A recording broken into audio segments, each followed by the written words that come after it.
അസ്സലാമു അലൈക്കും. പെരുന്നാളിന് നമുക്ക് വേഗത്തിൽ ഉണ്ടാക്കിയെടുക്കാൻ വേണ്ടിയിട്ട് പറ്റിയ നല്ല ടേസ്റ്റി ആയിട്ടുള്ള ഒരു പുഡിങ്ങിൻ്റെ റെസിപ്പി ആയിട്ടാണ് എന്ന് വന്നിട്ടുള്ളത്. ഒരുപാട് തിരക്കിനിടയിലും നമുക്ക് ഉണ്ടാക്കിയെടുക്കാൻ വേണ്ടിയിട്ട് പറ്റിയ ഒരു അടിപൊളി പുഡിങ്ങാണ്.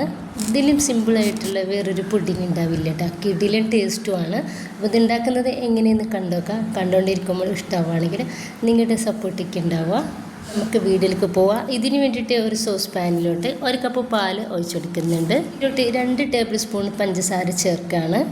ഇനിയിപ്പോൾ ഈ ഒരു പാല് നന്നായിട്ട് നമുക്കൊന്ന് തിളപ്പിച്ചിട്ടെടുക്കണം. അപ്പോൾ ഈ ഒരു പാല് നന്നായിട്ടൊന്ന് തിളച്ചിട്ട് കിട്ടിയിട്ടുണ്ട്. ഒരു സമയത്ത് നമുക്ക് ഗ്യാസ് ഒന്ന് ഓഫ് ചെയ്യാം.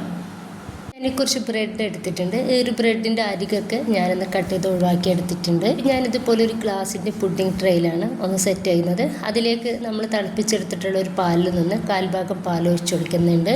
ഞാനൊരു ബ്രെഡ് ഒന്ന് പിച്ചെടുത്തിട്ടുണ്ടായിരുന്നു. ആ ഒരു ബ്രെഡ് മുഴുവനായിട്ട് തന്നെ നമുക്ക് ഒരു പാത്രത്തിലേക്ക് ഇട്ട് കൊടുക്കാം.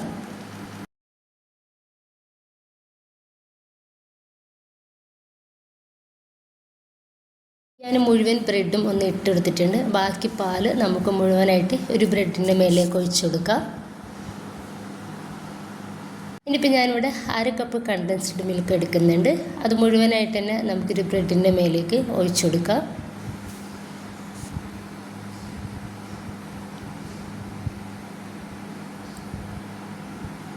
കുറച്ച് സമയം നമുക്ക് ഇത് ഫ്രിഡ്ജിലേക്ക് ഒന്ന് മാറ്റി വെക്കാം.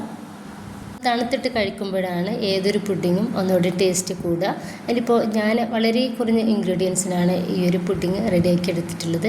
അപ്പോൾ നിങ്ങളുടെ കയ്യിൽ ഒരു സമയത്ത് നട്ട്സൊക്കെ ഉണ്ടെങ്കിൽ അതൊക്കെ ഇതിലേക്ക് ചേർത്ത് കൊടുക്കാവുന്നതാണ്. വളരെ ടേസ്റ്റി ആയിട്ടുള്ള സിമ്പിളായിട്ടുള്ള ഒരു പുഡിങ്ങാണിത്. പെരുന്നാളിനൊക്കെ നമുക്ക് വേഗത്തിൽ ഉണ്ടാക്കിയെടുക്കാൻ വേണ്ടിയിട്ട് പറ്റിയൊരു പുഡിങ്ങാണ്. ഉണ്ടാക്കി നോക്കാം, അഭിപ്രായങ്ങൾ അറിയിക്കുക ഇൻഷാ അല്ലാ.